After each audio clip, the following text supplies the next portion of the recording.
तो फ्रेंड्स हम लोगों ने देखने का प्रयास किया कि जो प्रीपोजिशन जो है टू नाउन्स के बीच रिलेशन को एस्टैब्लिश करता है, जोड़ने का प्रयास करता है। चलिए अब जो है एग्जांपल के माध्यम से मैं आपको समझाऊंगा कि प्रीपोजिशन का सही यूजेज क्या है।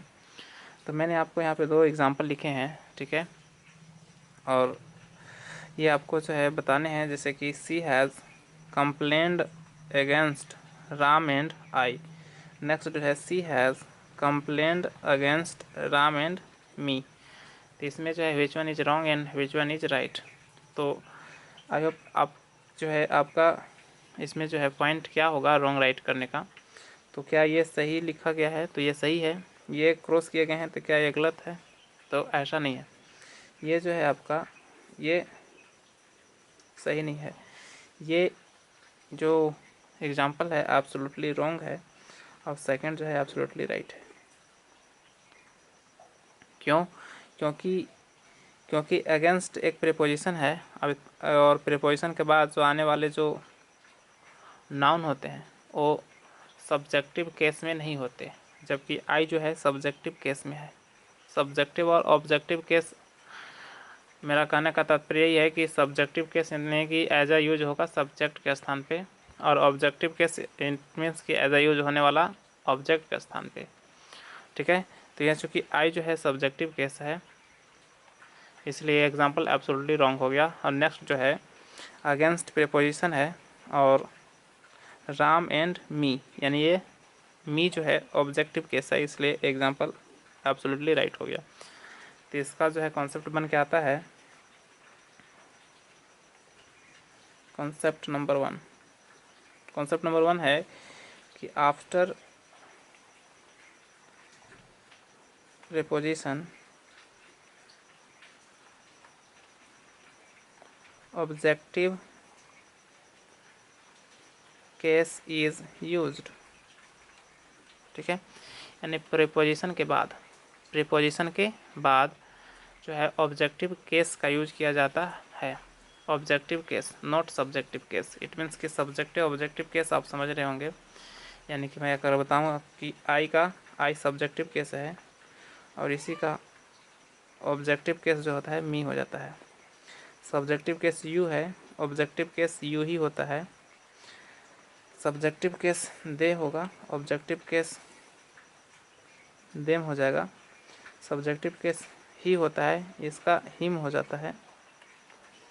इसका शी होता है तो इसका हर हो जाता है। इट मीन्स कि इस टाइप से आप जो है यहाँ पे देख सकते हैं सब्जेक्टिव केस ऑब्जेक्टिव केस हमने यहाँ बताने का प्रयास किया। तो प्रीपोजिशन के बाद जो है ये सब यूज हो गए, ये सब यूज नहीं होंगे, ये सब यूज होगा। आई होप ये कॉन्सेप्ट आपको समझ में आया होगा। तो चलिए हम लोग जो है प्रीपोजिशन का कुछ और कॉन्सेप्ट जानने का प्रयास करते हैं कि प्रीपोजिशन के कॉन्सेप्ट जो है आज से आप जो है प्रीपोजिशन के बाद हमेशा ऑब्जेक्टिव केस का प्रयोग करिएगा। आई होप अब आपको समझ में आ गया होगा। तो नेक्स्ट चलिए कॉन्सेप्ट क्या है प्रीपोजिशन की दुनिया में।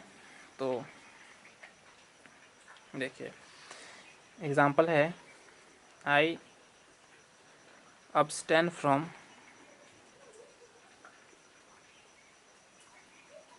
स्मोक। नेक्स्ट जो है आई abstain from smoking. It means कि इसमें जो है which one is wrong and right. तो फर्स्ट जो है एब्सोल्युटली रॉन्ग है, सेकंड इज राइट। इसमें कॉन्सेप्ट बन के क्या आता है कि आफ्टर प्रीपोजिशन भी वन का प्रयोग किया गया, ये गलत। After preposition before is used, यानी कि ये एज अ जिरंड है। मैं आपको जिरंड और प्रेजेंट पार्टिसिपल ये सब पढ़ा रहा था तो उसमें बताया भी था। आई होप आप जिरंड और पार्टिसिपल आपको नहीं समझ में आ रहा हो या पास्ट पार्टिसिपल समझ में नहीं आ रहा हो तो मेरे यूट्यूब प्लेलिस्ट में आपको वीडियो मिल जाएगा, आई होप वहाँ से समझ सकते हैं। तो इसका कॉन्सेप्ट बन के क्या आता है कि कॉन्सेप्ट बन के आता है concept number 2। After preposition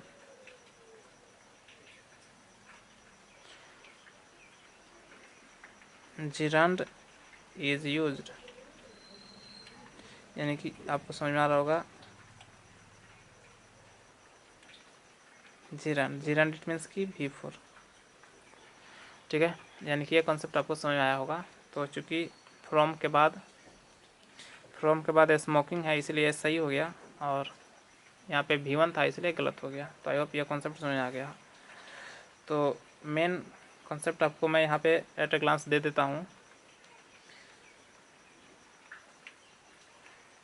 preposition जब भी आप यूज करें तो ध्यान रखें, अलर्ट रहें कि उसके साथ वर्ब की first form, second form and third form और फिफ्थ फॉर्म यूज नहीं करने हैं। ये सब यूज करना गलत होगा। नेक्स्ट कॉन्सेप्ट बन के आता है कि सब्जेक्टिव के